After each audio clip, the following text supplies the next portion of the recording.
Hey everybody, welcome to the Paranormal Portal. I am thrilled you guys are here. Thank you so much for your love and support as we continue our journey into the weird and unexplained. I got a phenomenal show for you guys today. A special guest managed to make time in his incredibly busy schedule, and I'm speaking of Ronny Leblanc of TV's Expedition Bigfoot, and Paranormal Caught on Tape is here with us, and we're going to dive into his world and take a journey through the lens of his life. So I hope you guys are ready. We're going in. Hey Ronny, welcome to the show, brother. How you doing?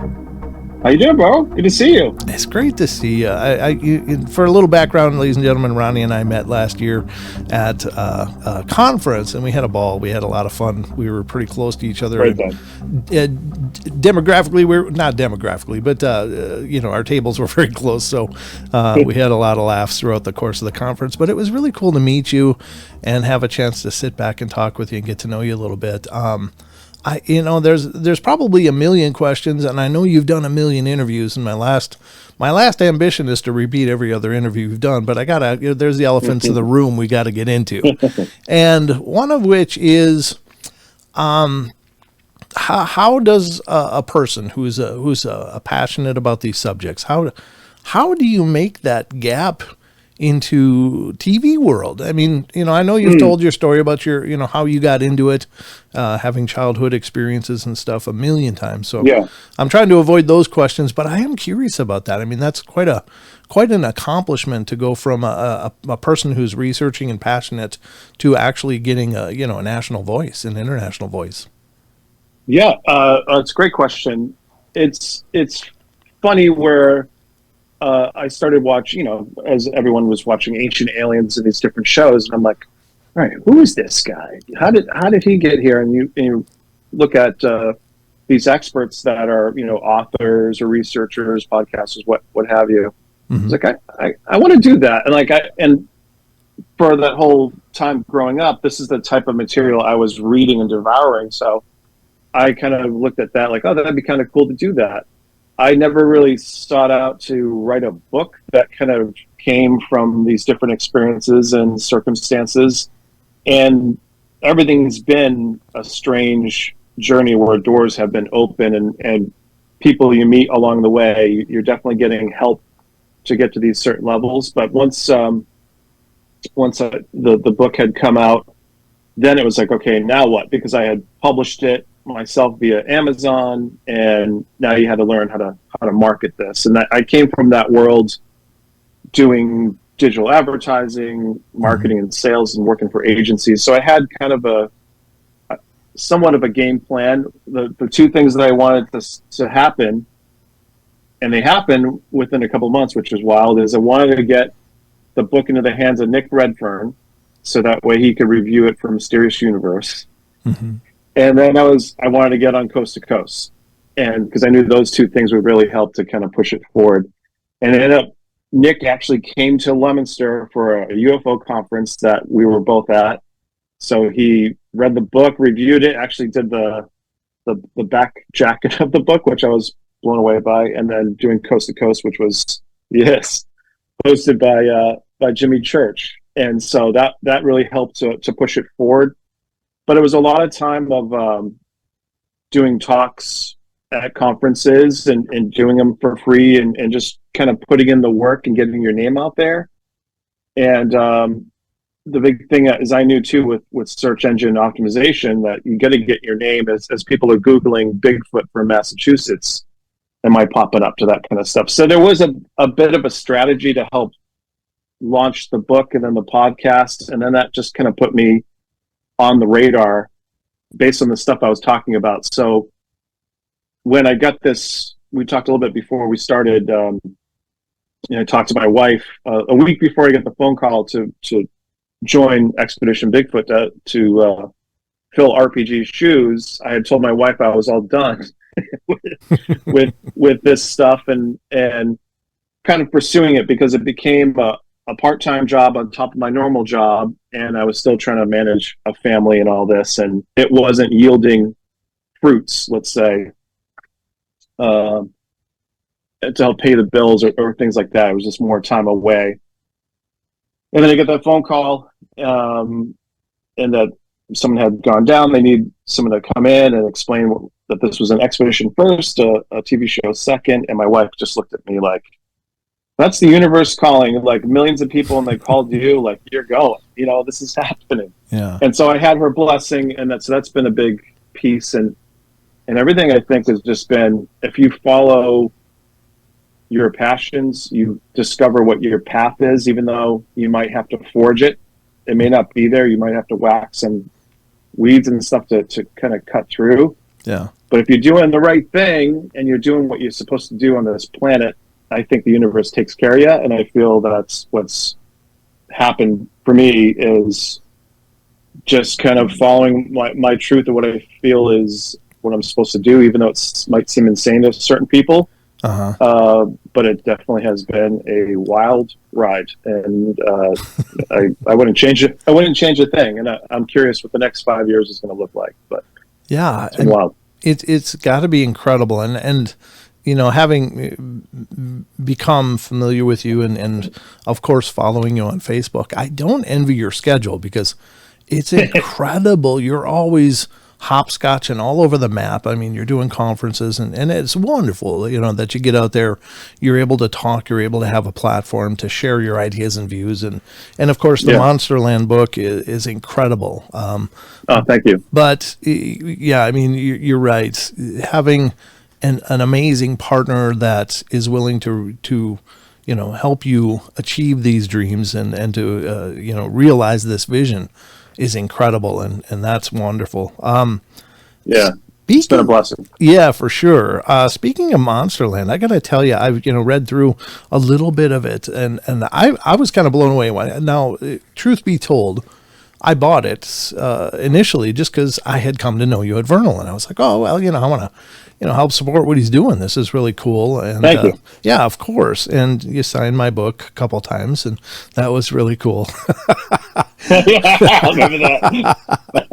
and we had a lot of fun with it, but I finally cracked it open and started reading. Now, on first blush, I thought, well, Monsterland, Ronny's, into cryptozoology, he's into the, all of this strangeness and stuff. So I figured it was going to kind of be a compendium of several different things and, cross sections of the paranormal, supernatural, Fortean worlds.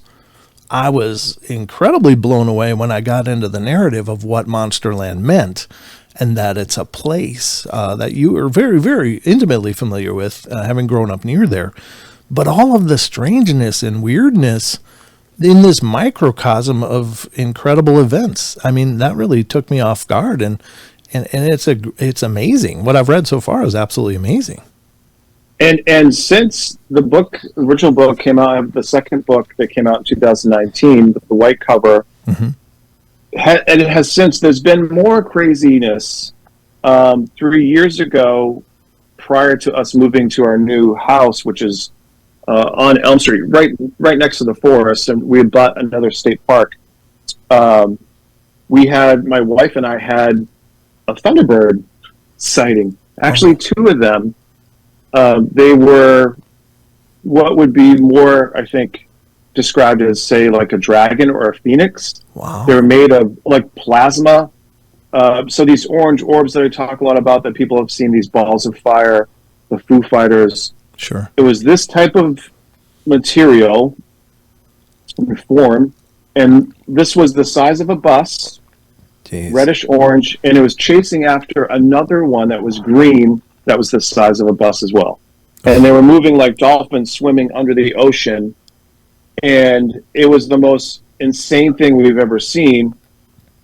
And prior to this sighting, we're in our...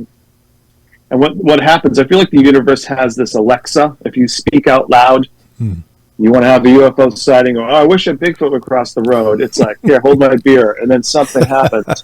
And this is what, we're sitting in our garage, summertime, garage doors open. My wife is having a cigarette. And I was talking about, oh my gosh, in 2 weeks, we're moving to the new house. I'm excited to move here because there's been all this craziness. We're going to see some more nuts stuff. Right. And something touched her leg like 30 seconds or so later. And she said, something just like touched me, like I felt like a hand.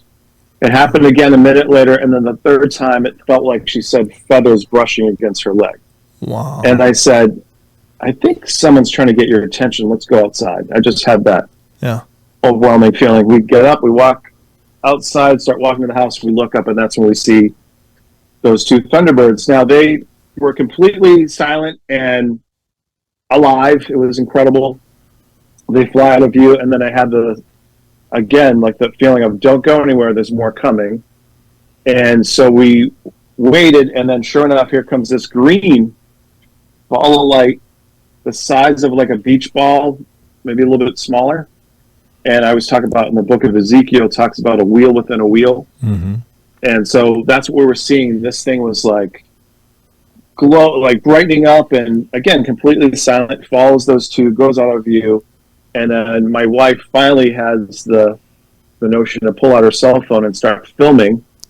And off in the distance, there's a smaller, whitish, bluish Thunderbird moving like a sparrow, flying towards us.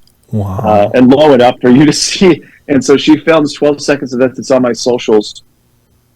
And right before it hits the tree line and disappears, if you freeze frame the video, you see wings. Wow. So for me, there's just been so much stuff going on around here.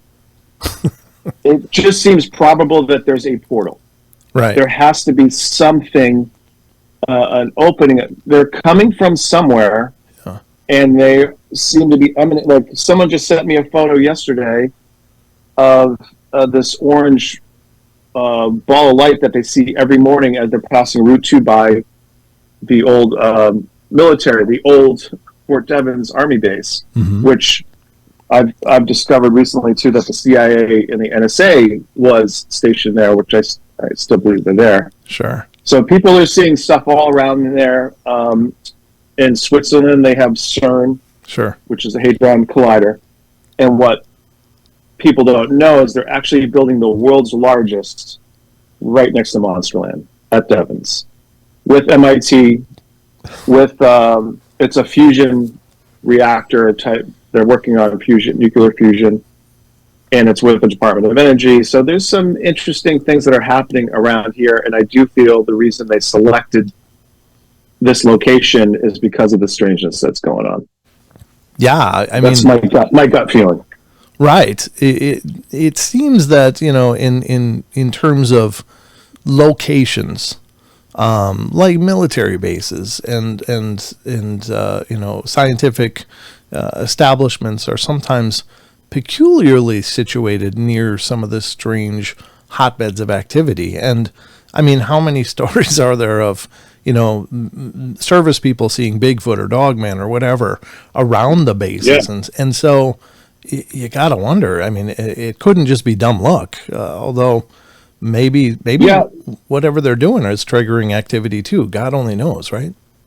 So two things. One, there was a Bigfoot sighted on the base in 1989, I believe, from a military police officer. A 7-foot tall amber-colored Bigfoot was on the base. He chased it into the Nashua River where it disappeared. Mm-hmm. He then went to file a report with his supervisor and took his supervisor to the location where he had the sighting, and they saw it again. So there's definitely reports that, and I also believe that these bases, their locations were selected based on the activity that was there before. Mm-hmm.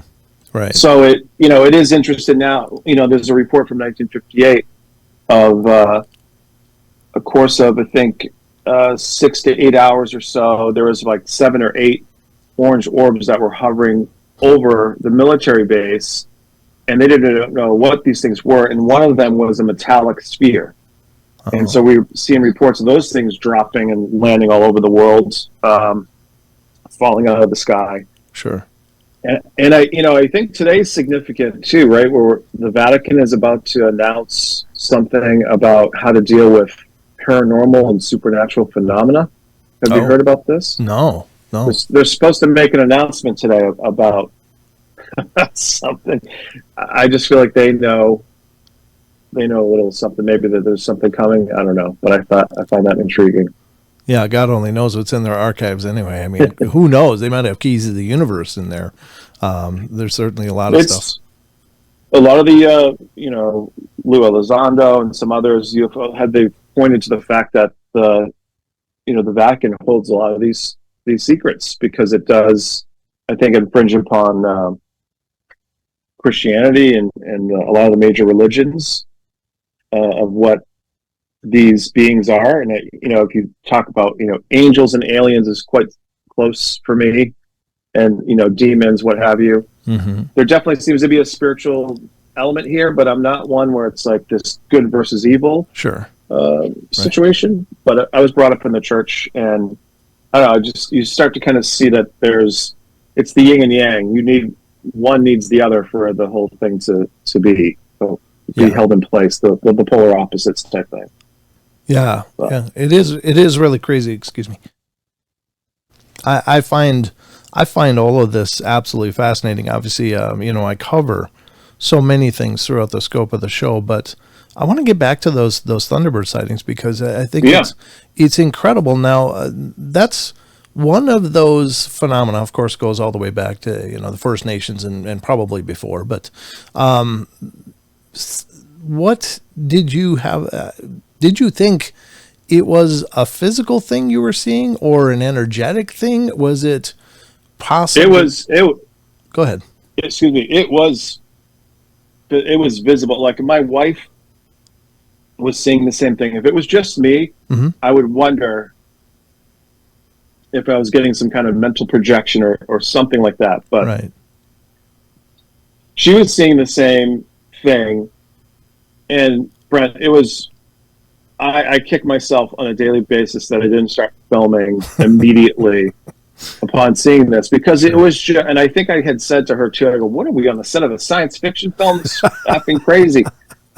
Yeah. I was like, what is going on? And, but yeah, and what's interesting, Dr. Rebecca Foster? I know the name. I don't know her personally. Yeah. I think she's a fellow from Minnesota as well, but, she had told me too, you're connected to the Thunderbirds. And she had told me this about 6 months prior to this sighting. Oh, wow. And she's a clairvoyant medium. Sure. And I thought that was really interesting because it was kind of revealed that to me. And I've had these orange orb sightings and all this connected with Bigfoot right out of the gate when they seem to go hand in hand. My wife has been seeing these green balls of light. She remembered seeing him as a kid entering into this place called Crystal Lake where they used to go camping on the weekends. But Wachusett Reservoir, which is next to Wachusett Mountain out here, is considered sacred area before a lot of the tribes that were here. But she witnessed a green ball light, a huge orb with several people going into the reservoir from the sky from the same point on two separate occasions, 2 weeks apart, and actually witnessed a gray alien peek from behind a tree. And this area has been having those type of sightings going back to the 80s, where people are describing the same type of stuff. So I thought it was interesting with the Thunderbirds that we had this orange and reddish one chasing a green one. Yeah. And almost like the representation of each of us. And she was the green color and I'm the... Yeah. I had an interesting feeling about that, after just kind of recollecting on what had happened. And again, it just seems so dreamlike, but you just knew like, okay, this was literally about 3 weeks before I was heading off to go to Alaska to film for Expedition Bigfoot. So it was pretty powerful. That's really cool. I think it's incredibly powerful to think, I don't know if maybe anybody else could have seen what you guys saw, but it was something clearly for you. And it seems to have demonstrated some sort of, purpose in maybe symbolically or spiritually and how your souls are intertwined or whatever. Who can tell? And the timing too of something touching her. And I have a thing with threes. Yes. So when it was the third time, I was like, okay, let's go outside. And literally, like us walking and turning and facing the house, and all of a sudden they're like, boom. Like the timing of it was impeccable. the synchronicity. Yeah, the synchronicity. I was like, oh, okay. Yeah, that is really cool. And Yeah. but the thing is I think of these great birds as I was referencing the First Nations stories of the Thunderbirds and how they seem even in the First Nations to be, I mean they're manifest material, right? Yes. Like more like that. Exactly how I thought before. When someone, if you told me Thunderbirds, I was just envisioning almost this larger version of an eagle that Right. you'd just be abnormal, Yeah. And so when I saw this, and I was like, oh, this is what they are. Because some Right. people have described seeing something that is more tangible. Yes. Yeah. But this looked like they were made of fire. And Right. and it's not like you could see necessarily like eyes, but you could see the shape of this thing Right. had a form, and it was alive. Yeah. For however we want to describe that. But man, was it Powerful. pretty epic. Yeah. Well, the thing that it was occurring to me is with a lot of these encounters with strange and unusual things that just kind of defy our imagination, but they're there. We experience them. I have many of my own. And one thing that is really been a consideration through the years of doing this and hearing stories and talking to people is that sometimes it's really neat that you all both saw the same thing, but sometimes there does seem to be a personal filter involved. Like we have a way of translating what we're experiencing. And so two people can see the same phenomena, but see very different representations of it. And it makes I have a great go ahead, please. I have a great story that someone had told me about that very same thing, and how the power of belief, like you have to have belief, Mm-hmm. I think, to unlock, to have these sightings. And sometimes someone that doesn't want to believe and doesn't believe will still have a sighting. So that somehow negates it. But this kid was telling me that this was in Western Massachusetts, him, his girlfriend, and a friend. He's a believer. His girlfriend is and the other person is not at all. Uh-huh. They're driving down the road and they see a Bigfoot. And he's like, oh my God, there's a Bigfoot on the, And so he sees the full form, hair, this thing, I can't remember, if it was running or standing. The girlfriend, she saw an outline, almost like a shadow type person of that form, but not the full form. And she's the quasi-believer. And the girl that didn't believe saw nothing. Wow. So I thought that was really interesting. And so now, like, you talk about that, it's all about perception, right? It's all about what we see, and we're visual beings. Right. And something like that, where it's like the person didn't see it, and if they believed, you would think that probably they would see more of that in our spectrum. And we only see less than 1% of the visual spectrum. So, I mean, there's so much shit going on, 99% of the stuff around us. I mean, right. When was the last time you saw an atom, or... True. Yeah. But we're told that they, and what I find fascinating, too, is just even the fabric of our reality. Like, we are under the impression that we know everything, and the smartest people have it figured out. And let's just rest assured that they got it. Right. I just read yesterday, Science Journal, I believe it was, that they just discovered that water can evaporate with light, even if heat isn't present. They've always thought that light would generate the heat, but light can actually evaporate water without a temperature change. Wow. And so this is something that that little subtle shift, and we go, oh, okay, how's this working?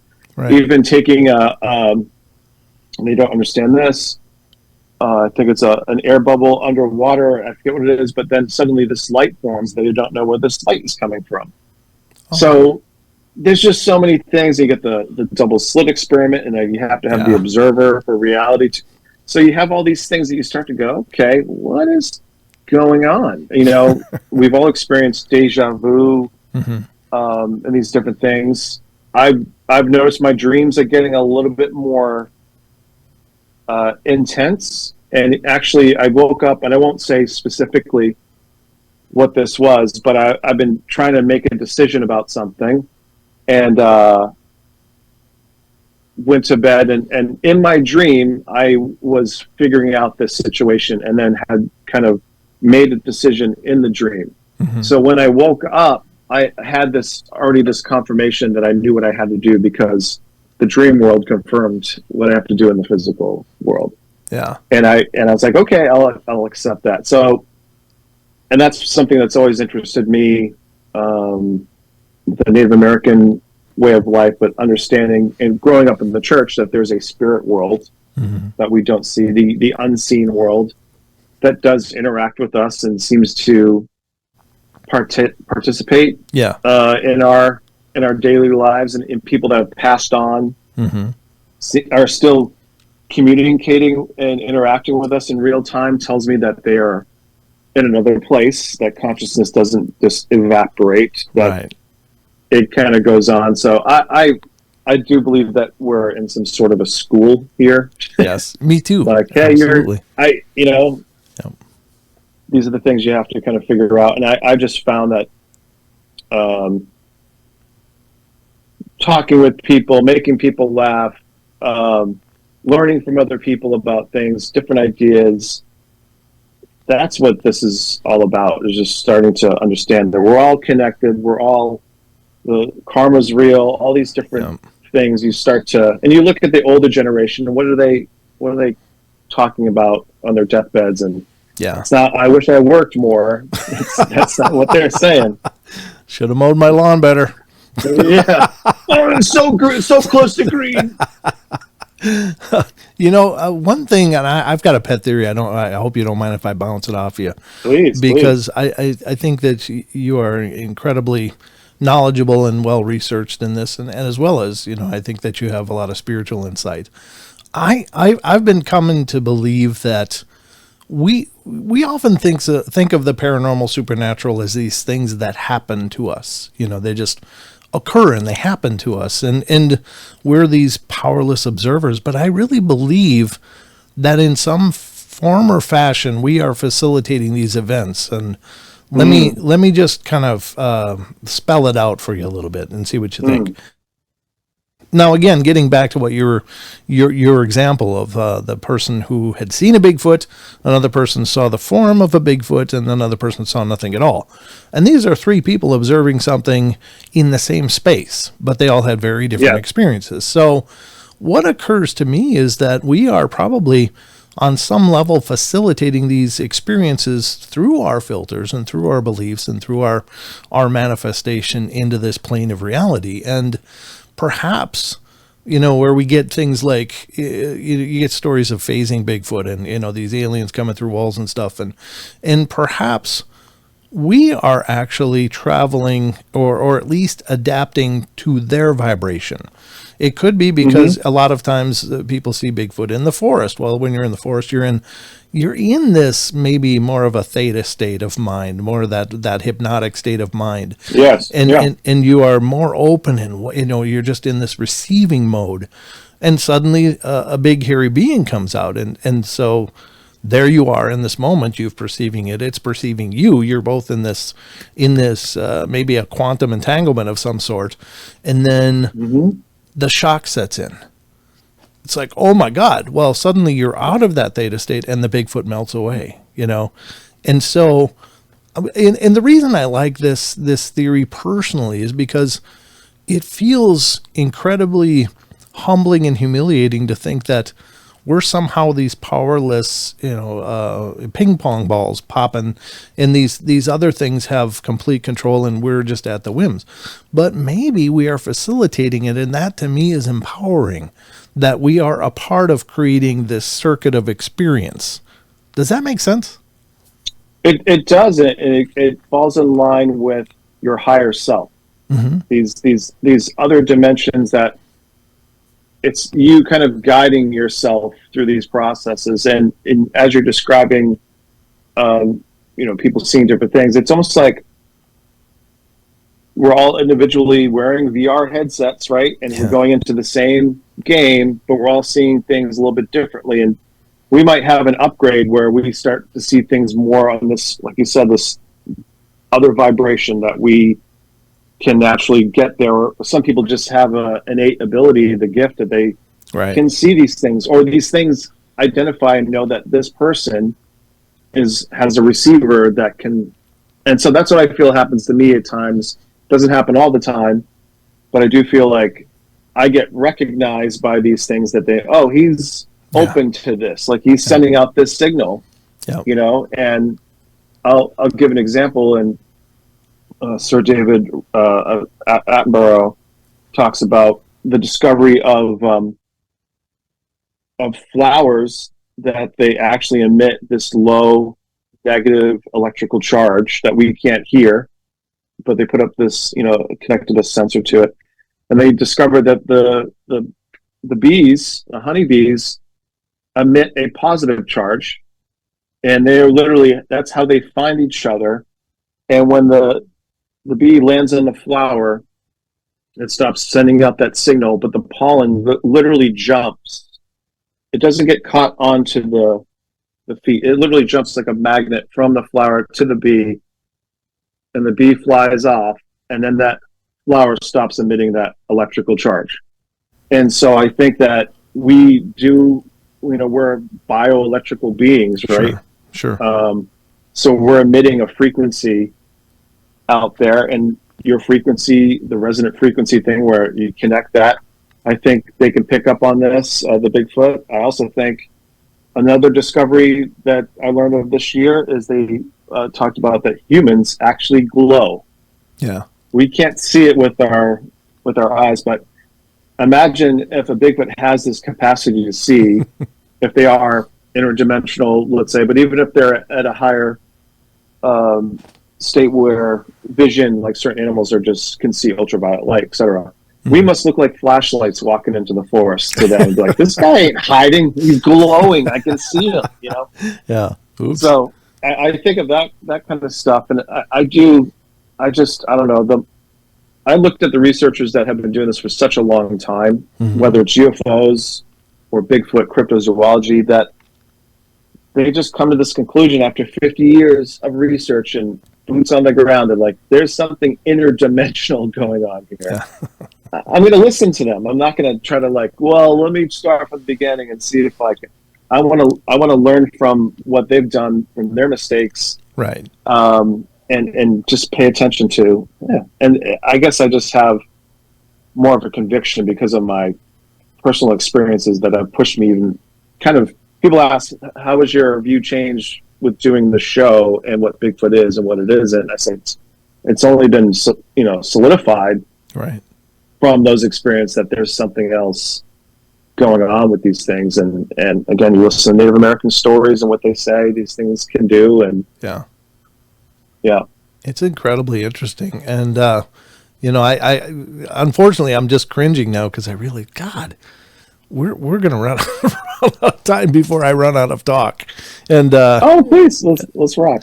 Well, I mean, there's a few elephants in the room again that I want to address, and another one is just because I love this deep talk, I really do, but I do want to make sure to visit some of these other points and things going on in your world as well. But what is what you see on like Expedition Bigfoot versus what you actually experience doing it? I mean, obviously things are edited down, and you're not going through a week-long expedition in an area or whatever it is. But what is that like? And how is that experience for you, just doing it for the first time? I'm very all about authenticity and being true to form. And so I'm a bit of a stickler when I see some editing that maybe is off time, or sometimes you have to make everything kind of work. They have the editing that they have to do, and every 20 minutes or whatever it is. So they have to move. Our attention spans are like this. Yeah. So for me, I like to be able to see it as it happens as much as possible. We don't have any control over editing or what things they use, but I will say anything that we seem to be able to encounter or capture, like, man, the shadow, the cloaking that we captured in Washington State in season 3 was so epic and important for me because it just showcases the woo side, showcases the cloaking. No one's ever, to my understanding, captured something like that on national television. So that makes me proud that we capture things like that. And there's other things too, like I talked about this before. I think it was the second day that I arrived filming in Oregon, and they were interviewing Maria off to the side. Typically, we'll have one camera guy with each of the talent as we're going out, and we try to keep a minimalized footprint when we're out there for lighting, for sound, for all these things. You're just going to have a better. If you're going out with 15 people, you're not going to run into stuff. So we've been lucky with that. But one thing I learned really quick is, hey, if there's something happening, like, let us know. Mm-hmm. And so they're filming her off to the side, and I'm just sitting there in the dark, off and just kind of listening. And suddenly I turn around and I see this white ball of light, low enough that I could throw a rock at it, floating silently over me. And I'm like, holy crap. And I take my flashlight out and hit it with the beam, and it stops midair and just hovers as I hold the flashlight beam on it. And it didn't disappear. I could still see it solid. I couldn't see inside of it.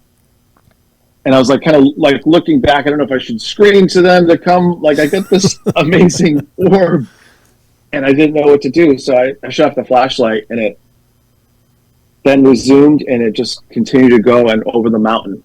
Wow. And I was like, what? And I was like, and so then they wrapped up, and I ran over because I see that, they're coming down. My guys, and they were so pissed. They're like, what are you? We're trying to capture this. I don't care if we're filming an interview. Like, scream and get us. Yeah. So that was one of those things where we're like, all right, everyone needs to have their camcorders, or something like this happens again. And it was just like, wow, you do have to be on your toes. So there's things like that we could have captured and had on film, which would have been amazing. Right. Yeah. And also one that was really cool that I think we actually caught a UFO on one of the time lapse cameras. So they're setting up things to do B-roll and things, right? So they're seeing the sunset, the stars. Yeah. And a Tesla Cybertruck just drove by. That was pretty cool. Oh, nice. So we were.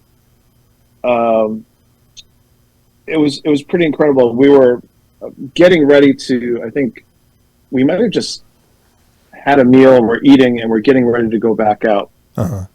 And Maria had her flashlight, and the stars were pretty incredible. And I think we're talking about UFOs. And so anyway, she hits the flashlight and the beam just goes straight up. Okay. Mm-hmm. It zooms in. It focuses on this one star, and the star starts to go like this inside the flashlight's beam. And we're like, what the? It wasn't a moth, right? Wow. And we shut it off, and the star stopped. Wow. She hit the light again, and then all of a sudden that star started going.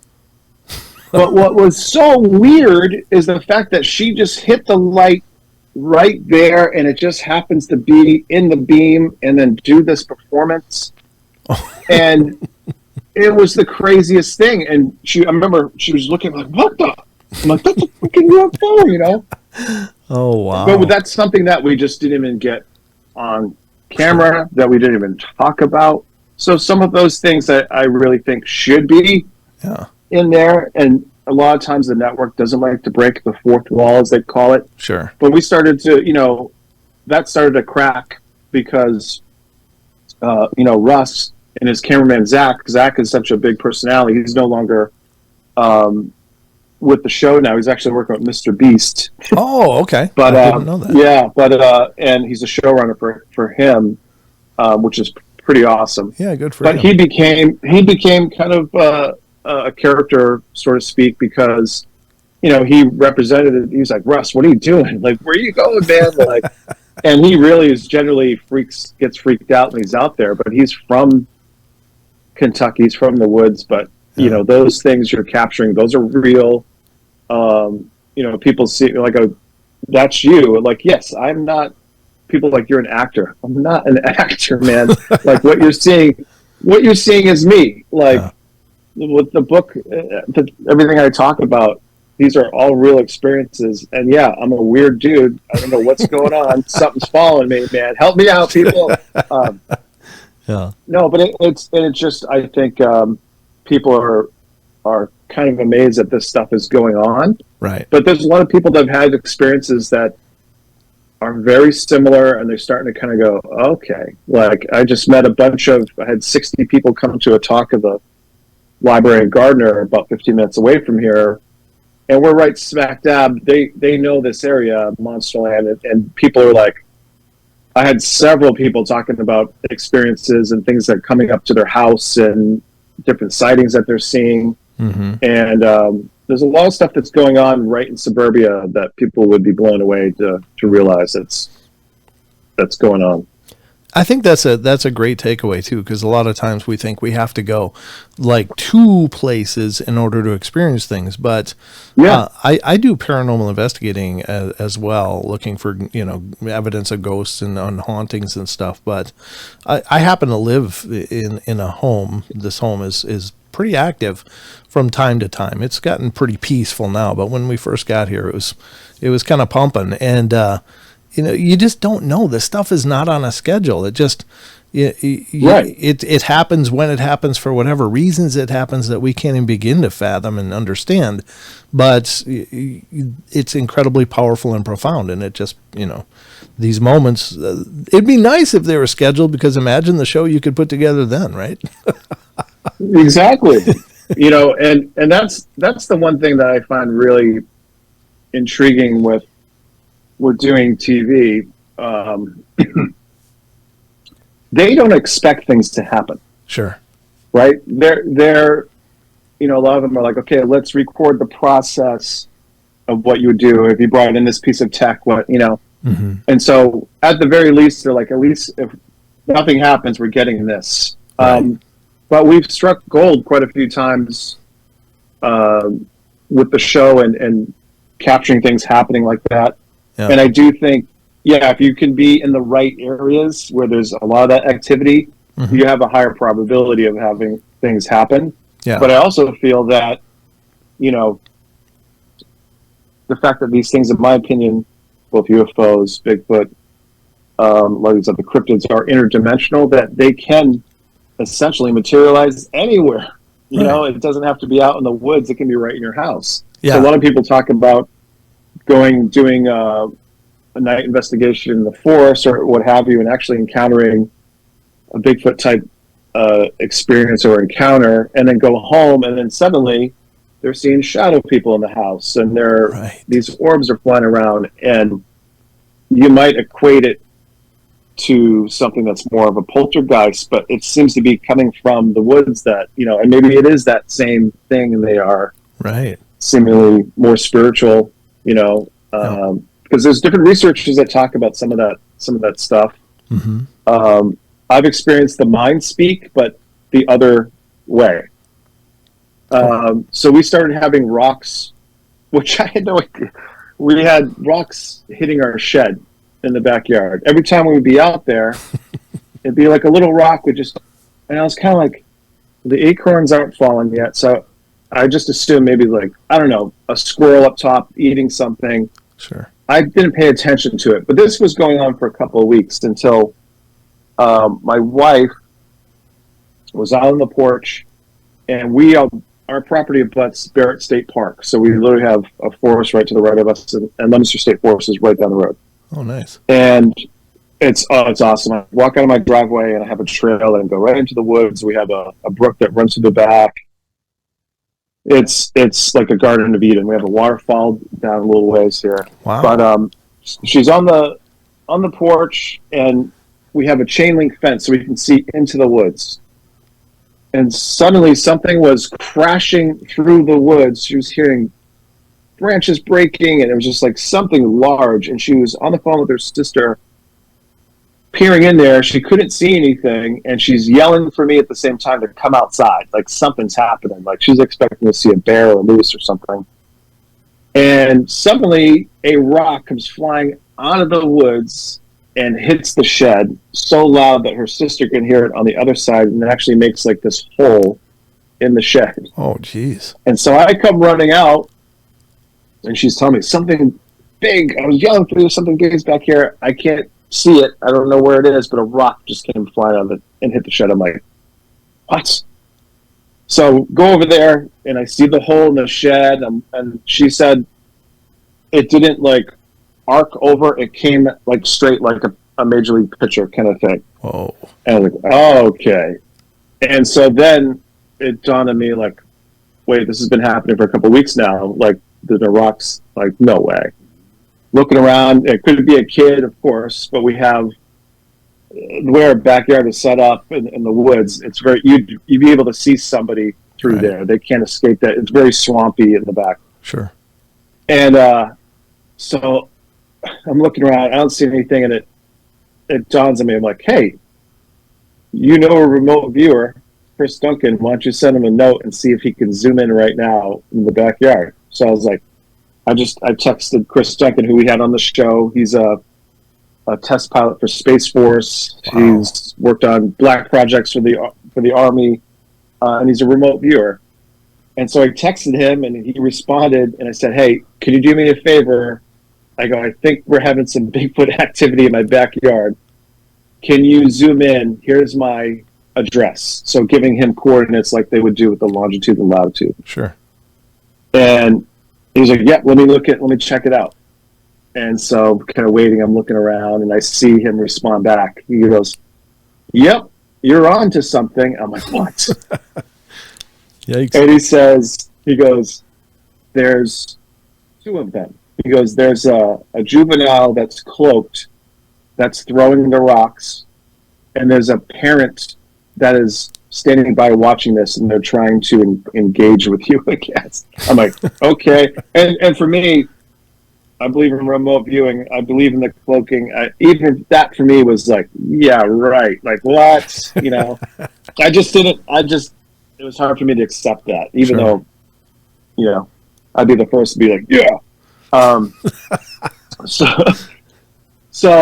I was like, okay, this is wild. I'm telling Amy this, and she's, you know, she's very accepting at stuff, but she's still kind of like, she's not buying into she's kind of like very staying safe on it. Sure. So anyways, I was like, okay, nothing happened after that. I had to go leave and do the Michigan UFO contact conference. I did that, and it was on my mind this whole time that what happened. So when I came back home, I think I came home at like 11 or 12 o'clock at night, and I couldn't sleep. And it was like 3:30, 4 in the morning, and I was about to go to bed. And I was like, you know what? I'm going to go outside and see if I can interact with this thing. It's 3:30, 4 in the morning. So I go onto my porch. I'm in my backyard, all quiet. Now, I didn't say a word.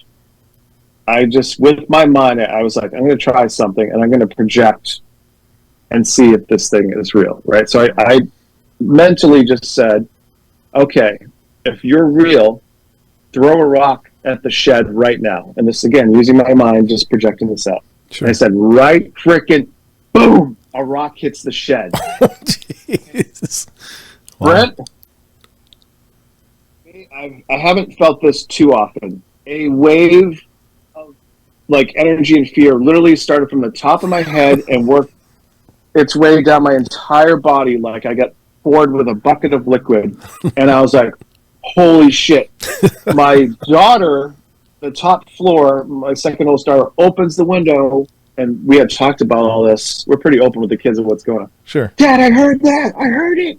Ooh. And I literally just said out loud, okay, got it. You're the boss. I'm going back inside. And I went back in. Yeah. And that was pretty incredible to me. Like, what are the odds of, again, the timing of that? And did I just hear that bang in my mind? Did it really happen? Nope. It got confirmed by my daughter, who heard it from upstairs. And my daughter Lena has all my kids have had experiences, but my daughter Lena, I had this orb picture that is in the book, and that had captured this. Some lady had told me, you can see these things, you can take pictures of them, go outside at night, communicate that you want to see them, shut your flash off your phone, start snapping pictures, they'll show up. I'm like, okay. So I did this, and I said it out loud. Just love to capture a photo of you. I'm going to shut the flash off right now. And so I just started I took 4 photos, no flash, but I could see the picture take. And I was like, okay, I'm going to take 1 more. And I looked away, and I took the picture, and then I saw flash. Oh. And I was like, shit, I put the flash on. Yeah. And I was like, well, I'm not even going to look at it yet. I'll wait till I get home. I don't want to ruin the moment, I think. So I put it in my pocket. My kids are like, Dad, what are you doing? I'm like, nothing. I was picking them up from my parents' house, and they're a little bit younger, and I brought them back. So we get to the house, and now this lady that I had met that told me about these orbs and was showing me pictures of them in and outside of her house, these white orbs, had told me that she works with the angelic realm. Melchizedek, Metatron, and these other beings, okay? And I was really fascinated by this one, the Ascended Masters, and that's another thing I'm really interested in. Sure.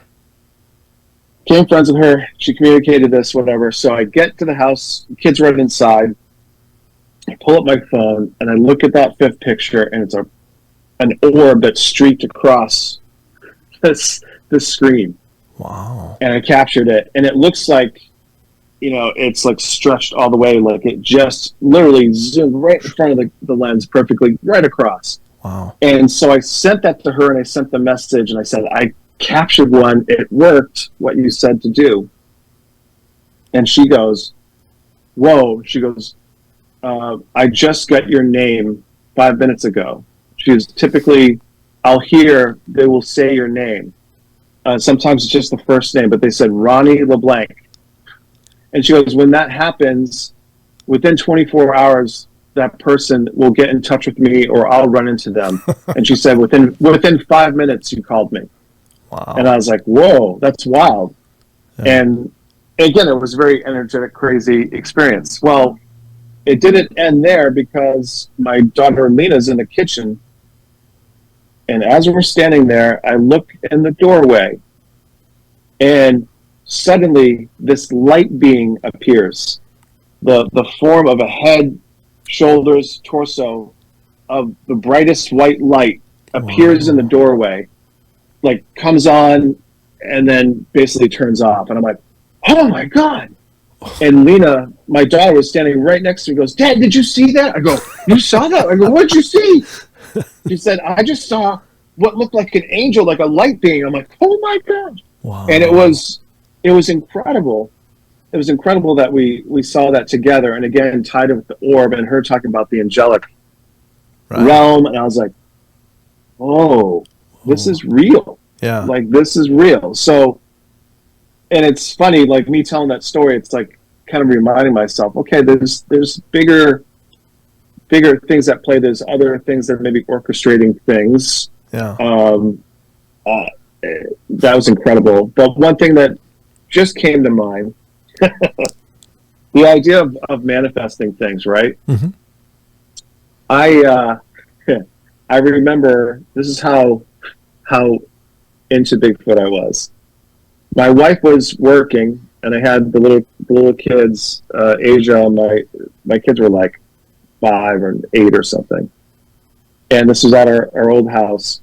I used to draw and do a lot of just different kind of art stuff. Well, I got inspired to then suddenly draw an enormous Bigfoot on my bedroom wall.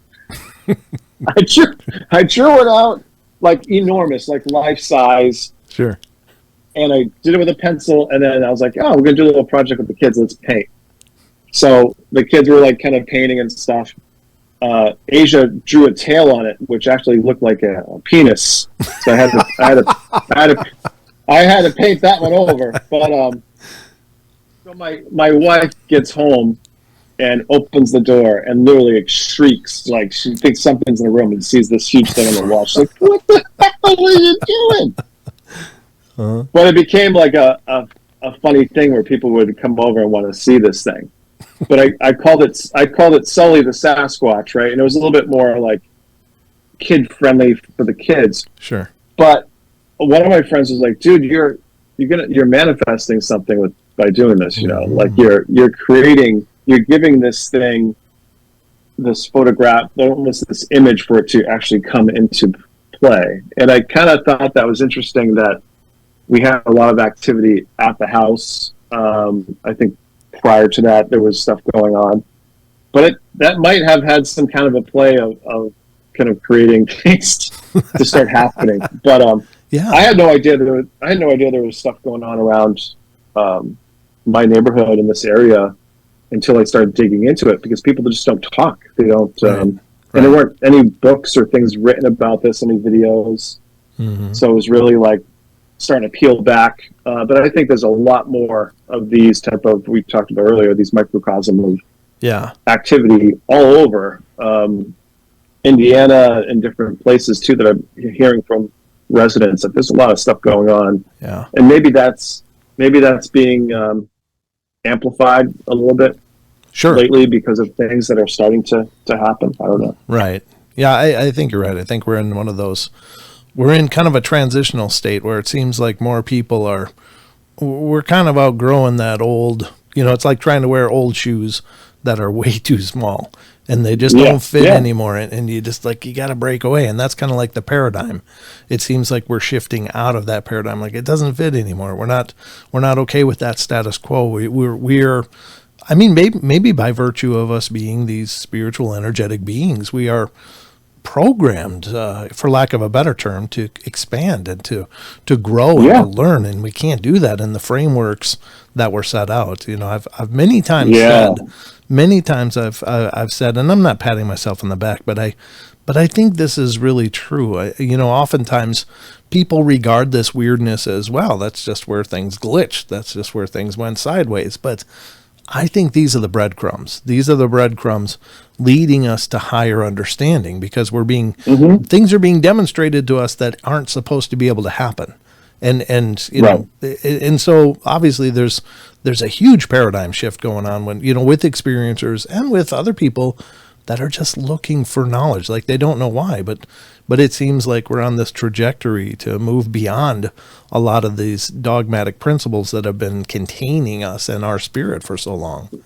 So yeah, I do agree with that. I do feel it is a spiritual awakening that you're supposed to understand. You're not just like we leave this vessel, right? Our spirits take off, and these things, we go back to becoming mushrooms and everything else. And I think we forget that, and we start to. The one thing too I look at is just the fear of speaking your mind, taking risks. Again, things that aren't going to be hurting or jeopardizing somebody, but your intentions are for the good of things. Yeah. If we talked a little bit about this, where people, their deathbed, what are they talking about? And a lot of them are like, I wish I didn't care what people thought about me. Yeah. And I did things that really I was passionate about, or I tried and took a chance. Like, who cared? We're always afraid to fail. Yeah. But I think that's the part of the learning process, so. Yeah. You have to get out of your comfort zone. Yeah, exactly. Speaking of learning processes, you've obviously you've worked for years now with Maria. She's just an amazingly kind person. I was very taken aback by meeting her. I would have assumed just by thinking, oh well, she's a scientist, she's a doctor, she's dedicated her life to research and stuff, that she would have been much more of a clinical type of person, but. She is this warm, engaging, kind, wonderful person, and That must be very amazing. approachable. Yeah, I was really surprised by that. But I gotta ask you, how do you put up with Russ? No. Russ is, you have to be on your toes with Russ. Yes, I know.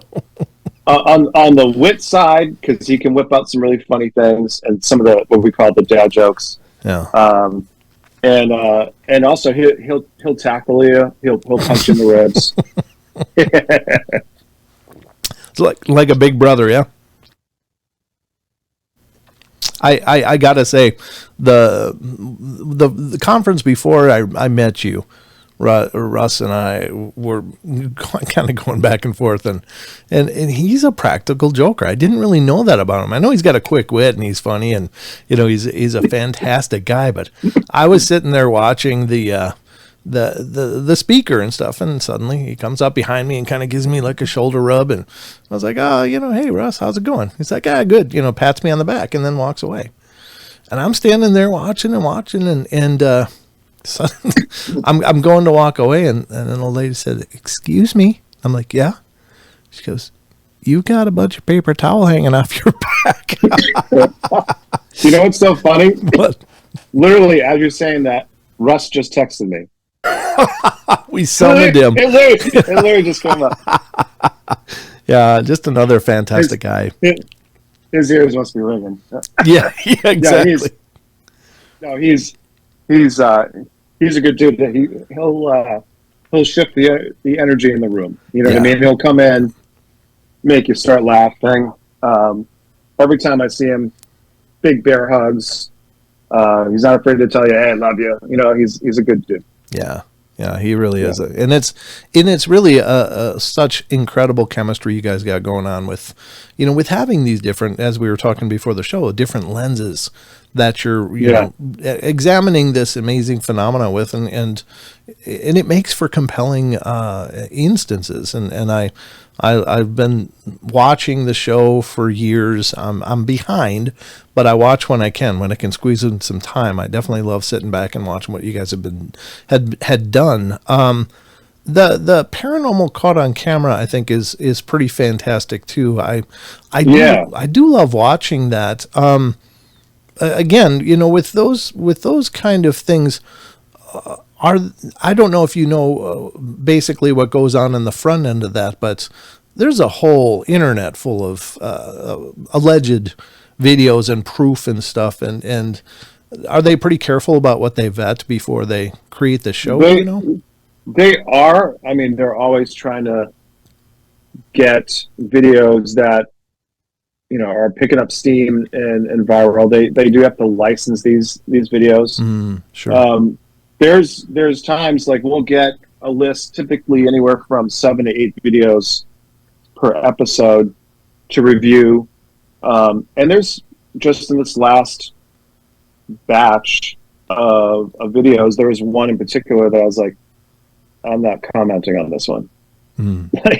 Like for me, my vibe is this looks like faked or hoaxed, or I don't feel comfortable commenting on this one. And if enough of us are in agreement with that, it never makes it. It gets cut off. And that doesn't happen all the time. Sure. I would say maybe once every 6 shoots or something like that. So they're pretty good about it. And there's certain things that maybe we might know the backstory of how this video came about and nobody else kind of gets it. So we just go, cool. Like Aaron Sagers and I are on the show. So there'll be things where, hey, have you seen this one yet? And I'm like, nope, I'm doing it tomorrow. I'm watching it tonight. And what's your thoughts? And I'm like, this is okay. Or this is, no, you're right. So there's things that we're all pretty much in agreement on that but it definitely is what I like about the show is they're trying to select videos that are that are showing that there's something happening, as opposed to look at this, is this so they're trying to vet these where these seem to be they've made it they've bubbled up to be potential real videos, and that's what they're really trying to do, and that's what I do enjoy. watching that because we've seen enough of the shows where they're debunking everything Right. and why this isn't. And some of those shows, they have an agenda to make sure that they're debunking all those things. So, yeah. yeah. No, it's a great show. I love watching that too because I do like looking at those videos. I think, with online evidence, it's kind of tough because, of course, there's a million ways to fake things. There's no way to test it, so you're just blindly looking at it going, is it believable? Is it not? And what do I think is going on here? But I think those videos are still amazing. I think there are some incredible gems online, but it does take, you got to have a pretty robust filter to get to those, I think, and then people can, we got AI now, which is making things even more difficult. Yeah. Yeah. So. I think you're right. No, I wonder, do you watch many like ghost investigative shows? I don't know what you even have time to watch, to be honest. No, I used to. Did you?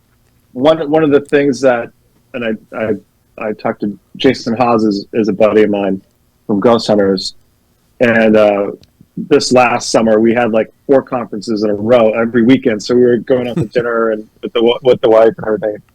But we used to watch when we first got together these ghost hunting shows all the time. It was just a fun thing to watch. Mm-hmm. And so I don't watch them as much anymore, but you kind of seeing the same thing being done. Yeah. You start to see some fresh, like the Estes method and these other different techniques, which I think are refreshing to see. Yeah. But yeah, I try to watch as much stuff as I can. I'm definitely behind on watching a lot of UFO and Bigfoot stuff as well. Like James Fox is finishing up his latest documentary, The Program, and he lives about 3 hours from me. He's up in Vermont. Okay. And I met him this past, was it January in Vegas for a conference, and we became best buds instantly. And so he invited me to come to his house and actually be one of the first to screen it. So I'm hoping he just got back this week. So I'm hoping I'm going to be doing that next week and maybe do a little video about it because I'm excited to see this new documentary, and it's supposed to be insane. Oh, wow. The people that he interviewed and the things that are going to come from this documentary. Oh, fantastic. So that's really cool. So you talk about the paradigm shift with UFOs. I think it's happening. Yeah. Before our eyes. I think you're right. I think you're right. I don't think we'll ever move towards a quote unquote disclosure, but I don't think we need it anymore. Like we don't need that. We don't need that governmental validation for this because so many people are experiencing things and so many people are coming to terms with the fact that, hey, something's here, whether they're extraterrestrial or extra dimensional or whatever that means. And maybe it's one and the same. I don't know if space and dimensional vibration are kind of one and the same, that the further away something is. I don't know. I've always had that intuitive feeling, but I can't quantify that because I'm not a scientific person. But I know that your time is tight, but I do want to take a little time and talk about your other venture, which I think is really cool, Weedscape. So can you kind of lay out what this is? This is another entrepreneurial venture on your part, but it's really cool. Yeah, it's something that a friend of mine started. He came up with the idea about 3 years ago. And when he talked to me about the idea, and the reason he approached me is prior to me joining Expedition Bigfoot, I was working in the cannabis industry out here in Massachusetts, which just became legalized for medical. And when I came on board, they were opening the gates for recreational. And so I was working with a company out here that I was handling their marketing and advertising and helping launch these new stores. So it was something that I started working this job. It was super cool, brand new industry, and I was excited to kind of leverage my experience from the digital world into this new industry. And that's when I got the call for Expedition Bigfoot. So I was like, I knew that if I was going to go do this in film for over a month, that probably wouldn't have my job when I got back, even though they said you would. So unfortunately, didn't have a gig when I got back, and it was still just a passion. My sister passed away of cancer 12 years ago, and cannabis was something that she used to help with appetite, to help her sleep. I've been a fan of the plant since I was 16, but for more recreational purposes. Yeah. But I saw now the healing properties of this this plant and what it could do. So the idea that my friend approached me with, who's works in the court systems and has been for 27 years, came up with this idea, longtime gardener, and found this loophole that in the state of Massachusetts that you could grow, cannabis now in your backyard, outside, outdoors, with certain parameters. You have to have a fence and all these things. Okay. But the one piece that really struck me, I thought that was cool. The first time in history you can actually grow cannabis legally in your backyard. But was the conjunction of the idea of what Weedscape is, weed, cannabis, but then also weeds. So the monarch butterfly, which their population has been decimated because their evolution, that food source that they rely on, that they lay their eggs on, is the milkweed. And there's a variety of different milkweeds. And when I grew up as a kid, we had fields and farms and these meadows that had milkweed, and you would see hundreds upon thousands of monarch butterflies flying around. And because of all the condos and construction and properties going up, those go away and those food sources go away, and you start to see that decline. Same with the bee populations and different things with climate change and all these things that are happening with monocropping. Yeah. So that was appealing to me, and his idea was I want to incorporate these pollinator plants with the Weedscape garden. And the idea would be that you have your 6 to 12 cannabis plants with a fenced garden around that. And there's a 100-foot radius where you have all these pollinator plants. And this would bring in the bees and the hummingbirds and the butterflies. And so we set up the first ever Weedscape garden in my backyard, a 12 by 12 fenced garden with a 100-foot radius. We started with 15 different pollinator plants. We now have 30 Native American plant species that we're using.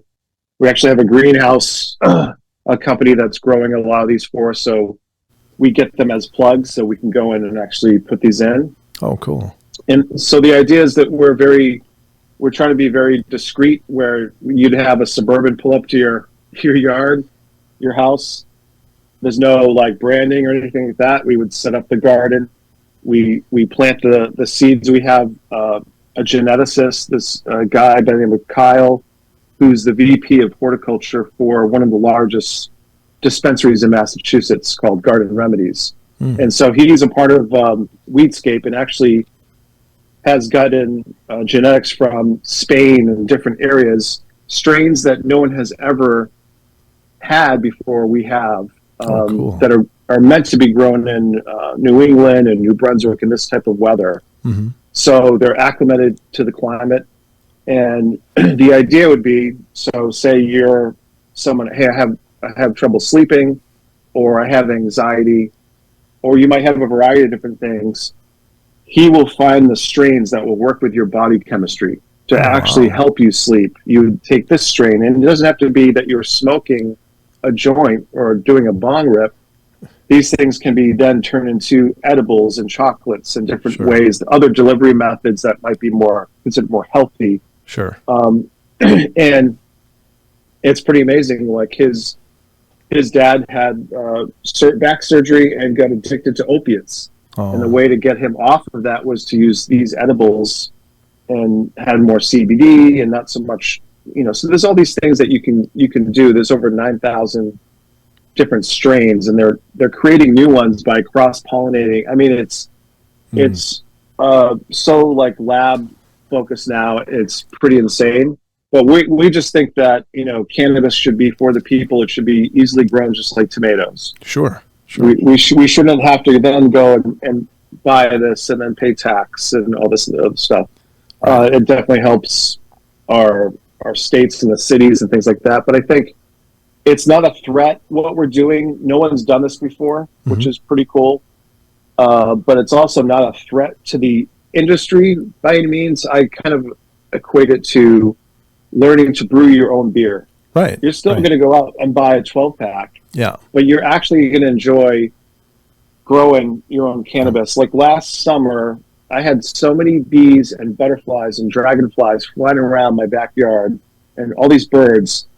And after going through COVID, that was another big piece. Is like, imagine we have to go through that type of situation again. Yeah.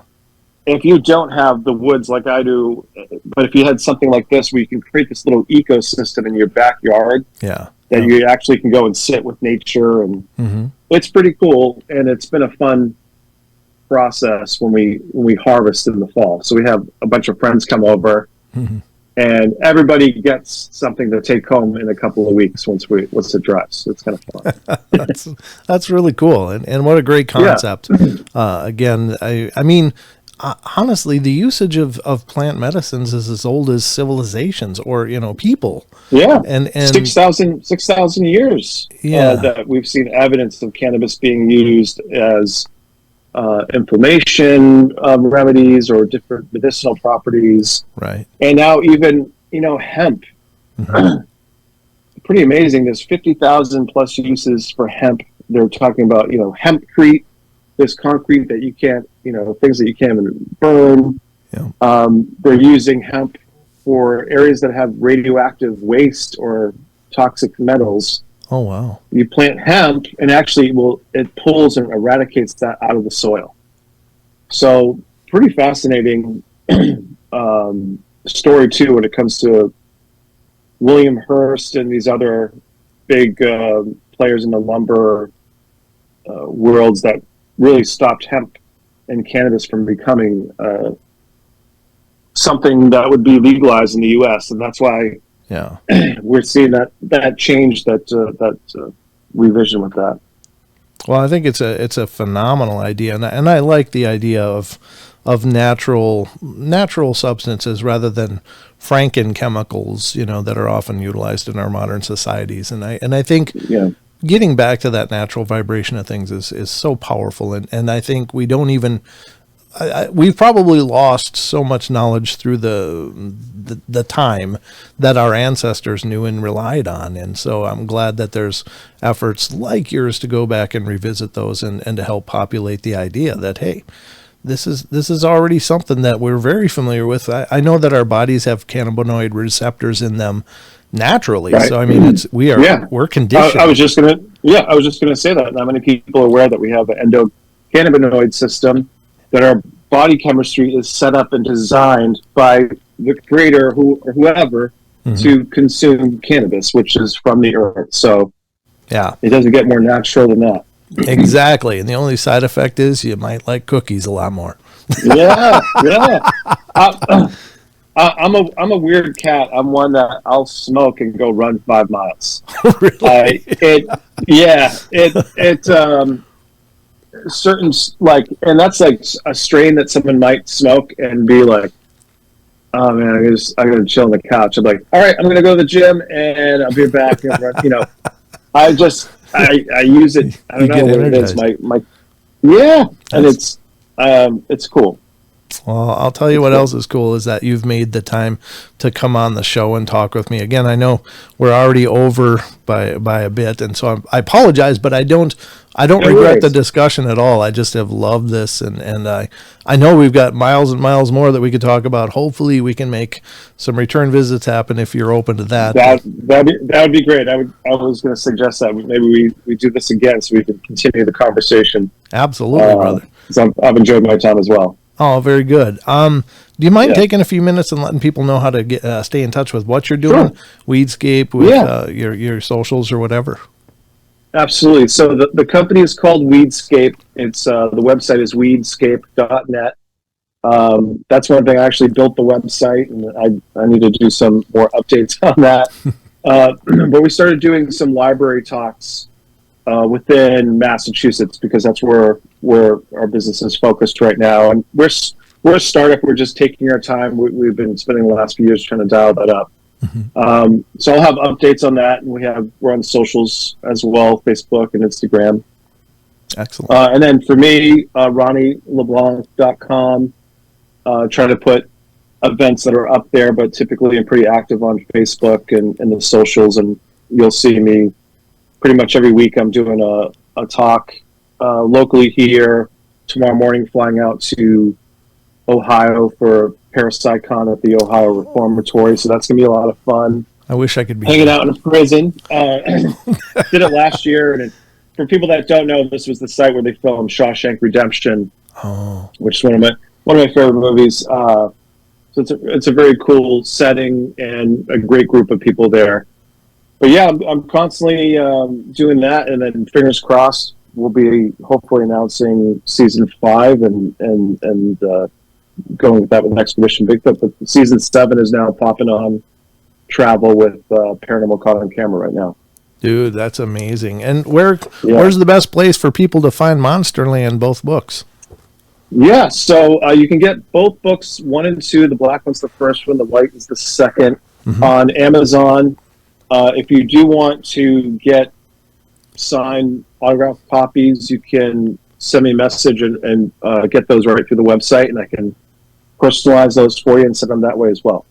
Excellent, brother. Well, once again, it's been an awesome pleasure to have you on the show, and thanks so much for making the time. Brent. I had a good time. Same, brother. Same. And hopefully I'll be seeing you soon, but if not, we'll chat offline as well. Absolutely, brother. Thank you.